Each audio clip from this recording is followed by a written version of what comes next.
अगर मैं आपसे पूछूं कि आप किसी एक फ्लाइट से हॉलीडे मनाने कोई दूसरे स्टेट जाते हो और जब आप लैंड करते हो तब आपको पता चलता है कि आप अपने लैंडिंग डेस्टिनेशन से हजारों माइल्स दूर कोई दूसरे देश में लैंड करते हो और साथ ही साथ आप समय में 37 साल आगे आ चुके हो। मतलब जब आप फ्लाइट से टेक ऑफ कर रहे थे उस समय साल 2000 चल रहा होता है, लेकिन जब आप लैंड करते हो तो उस समय साल 2037 चल रहा हो, तब आपका रिएक्शन कैसा होगा?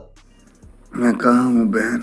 बस ऐसा ही कुछ हुआ था अमेरिका की एक फ्लाइट के साथ। मतलब अमेरिका का एक फ्लाइट टेक ऑफ तो किया पर लैंड हुआ 37 साल बाद, वो भी कोई दूसरे देश में, जिसके चलते बहुत से लोगों के मन में बहुत से सवाल उठने लगे कि कहीं इस प्लेन को कोई एलियन तो अगवा नहीं कर लिया था, या फिर कहीं ये प्लेन टाइम ट्रेवल करके तो नहीं आ रहा। और ऐसे ही बहुत से सवाल थे लोगों के मन में। तो चलिए जानते हैं कि क्या सच में ये प्लेन 37 साल बाद लैंड हुआ था या फिर दाल में कुछ काला है। चलिए जानते हैं इस वीडियो में।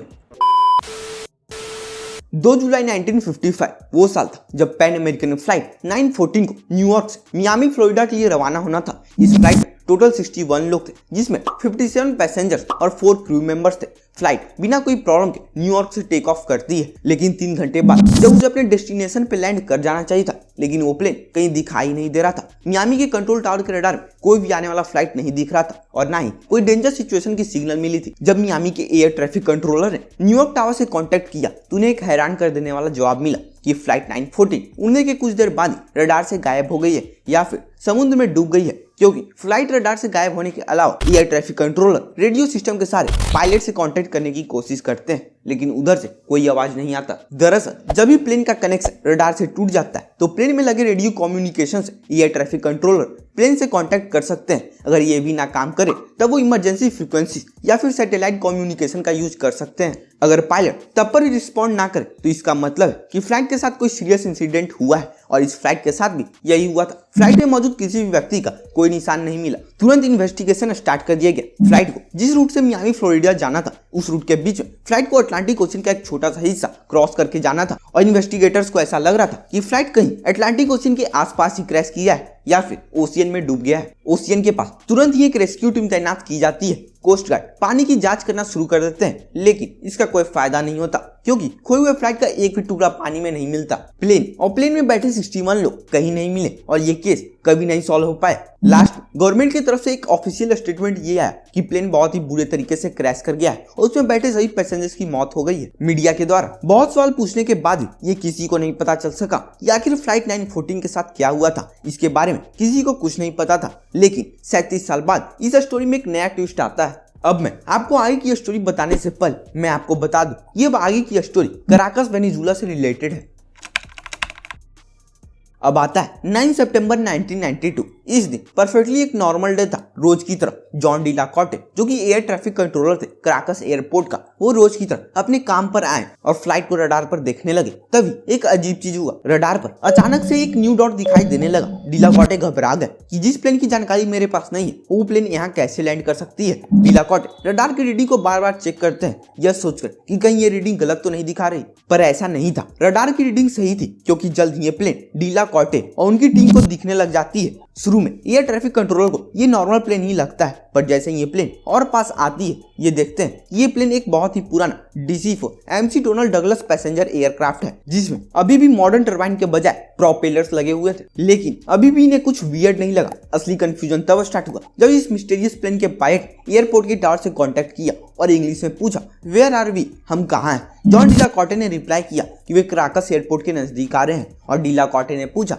ये फ्लाइट कहाँ से आ रही है। तब पायलट ने जवाब दिया कि ये प्लेन पैन एम फ्लाइट 914 है, जो कि न्यूयॉर्क से टेक ऑफ किया था मियामी फ्लोरिडा के लिए। इस प्लेन में टोटल 4 क्रू मेंबर्स और 57 पैसेंजर्स हैं। ये सुनकर एयर ट्रैफिक कंट्रोलर चौंक गए। ये प्लेन अपने डेस्टिनेशन से हजारों माइल दूर यहाँ क्या कर रहा है और ये यहाँ कैसे पहुंचा। जॉन डी ला कॉर्टे तुरंत पायलट से कुछ और क्वेश्चन पूछते हैं। ये फ्लाइट न्यूयॉर्क से कब और किस समय टेक ऑफ किया था? पायलट ने कहा कि ये फ्लाइट 2 जुलाई 1955 को टेक ऑफ किया था और इसे सुबह 9:55 में मियामी एयरपोर्ट पे लैंड करना था। इसे सुनकर कंट्रोल टावर के मेंबर बुरे तरीके से चौंक गए। जॉन डी ला कॉर्टे ने अब बिना कोई और क्वेश्चन पूछे इस मैटर को बिना बड़ा किए प्लेन को लैंडिंग करने की परमिशन दे दी। डी ला कॉर्टे को ये नहीं पता चल रहा था कि पायलट क्या कह रहा है और इसके शब्दों का क्या अर्थ निकाला जाए। इन्होंने सोचा कि शायद पायलट मजाक कर रहा है या तो फिर पागल हो गया। जब प्लेन बिना परेशानी के लैंड हो गया तब जॉन फाइनली डिसाइड करते हैं एक और क्वेश्चन पूछने का। जो उन्हें बहुत देर से परेशान कर रहा था कि क्या तुम जानते हो टुडे इज 21 मई 1992। इसे सुनने के बाद पायलट थोड़ी देर शांत हो गया और फिर कहा कि डेट बताना एक बहुत बड़ी गलती थी। जैसे ही ये बात डीला कॉर्टे ने सुना वैसे ही तुरंत उसने सिक्योरिटी गार्ड को ऑर्डर दिया कि प्लेन के पास जाओ और पैसेंजर और क्रू को बाहर निकालो। जब गार्ड प्लेन के पास जा रहे थे तब पायलट ने ऐसा किया जो किसी ने एक्सपेक्ट नहीं किया था। पायलट ने पैनिक वॉइस में कहा, no stay away, we are living now. मतलब प्लेन से दूर रहो, हम लोग यहाँ से जा रहे हैं। और ये कहने के बाद पायलट ने इंजन स्टार्ट कर दिया और बिना कोई टेक ऑफ क्लियरेंस के पायलट ने फिर से प्लेन को उड़ा दिया। जॉन ने पायलट को रेडियो के सारे बहुत रोकने की कोशिश की, कहा कि तुम प्लेन को फिर से उड़ा के एक डेंजर सिचुएशन क्रिएट कर रहे हो, पर पायलट ने कोई जवाब नहीं दिया। थोड़ी देर के लिए प्लेन हवा में दिखा, फिर थोड़ी देर के लिए रडार पर एक डॉट के रूप में दिखा और थोड़ी देर बाद ये प्लेन फिर से गायब हो गया। जॉन डीला कॉर्टे और उनके टीम मेंबर को जो शौक लगा था वो बताया नहीं जा सकता। उन्होंने अभी एक पुराने एयरप्लेन को कहीं से आते हुए देखा। पायलट ने बताया कि उन्हें मियामी जाना था और इससे पहले कि वे कुछ और कर पाते वो प्लेन फिर से उड़ गया और गायब हो गया और उस फ्लाइट का फिर कोई पता नहीं चला और आज तक कोई भी यह नहीं समझा सकता कि कराकस में उस सुबह क्या हुआ था। अब आता है इस कहानी में एक और ट्विस्ट। प्लेन के लैंड होने के 7 साल पहले यानी 1985 में इस प्लेन की पूरी कहानी अमेरिका के एक लोकल न्यूज़पेपर ट्विलाइट जोन नाम की एक पेपर में छप चुकी थी। और हाँ, याद रखना मैंने साल 1985 कहा है। अब आपके मन में ये सवाल आएगा कि प्लेन की पूरी कहानी तो 1992 में खत्म होती है जब प्लेन कराकस वेनेजुएला में लैंड करती है, फिर इसकी पूरी कहानी 1985 में कैसे छप सकती है, राइट?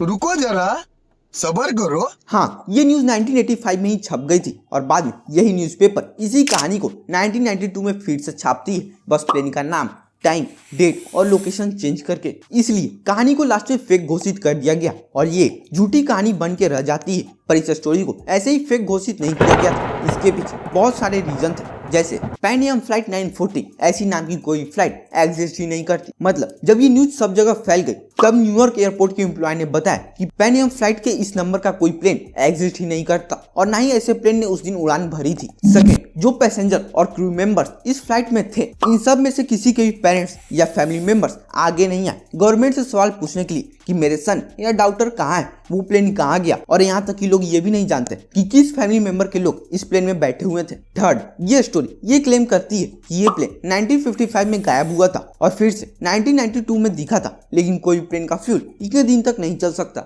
फोर्थ, ये स्टोरी ये भी क्लेम करती है कि उस फ्लाइट में बैठे पैसेंजर्स, क्रू मेंबर्स और पायलट्स इन सब में से किसी की भी उम्र नहीं बढ़ी थी, जो कि साइंटिफिक रूप से इम्पॉसिबल है। फिफ्थ, लास्ट और सबसे स्ट्रॉन्ग रीजन जो कि बताती है और ये कंफर्म भी करती है कि यह स्टोरी फेक है। मैंने आपको बताया था कि इस सेम न्यूज को एक ही पेपर में दो बार छापा गया था, एक बार 1985 में और एक बार 1992 में, पर दोनों ही पेपर में कराकस एयरपोर्ट के एयर कंट्रोलर की फोटो अलग अलग है। अब आप इस पेपर को थोड़ा और ध्यान से देखेंगे तब आपको इन दोनों फोटो के नीचे एक ही चीज लिखा हुआ दिखेगा, eye witness air traffic controller John Della Corte, और दूसरी तरफ भी यही लिखा हुआ है, एक ही नाम लिखा हुआ है जॉन डीला कॉर्टे, पर दोनों की फोटो अलग अलग है। यही सब कारण की वजह से न्यूयॉर्क गवर्नमेंट ने इस स्टोरी को फेक घोषित कर दिया, पर इसके सच होने का सबूत एक भी नहीं मिला। अब आपके मन में ये सवाल आ रहा होगा कि फिर ये फेक न्यूज बनाई ही क्यों गई थी?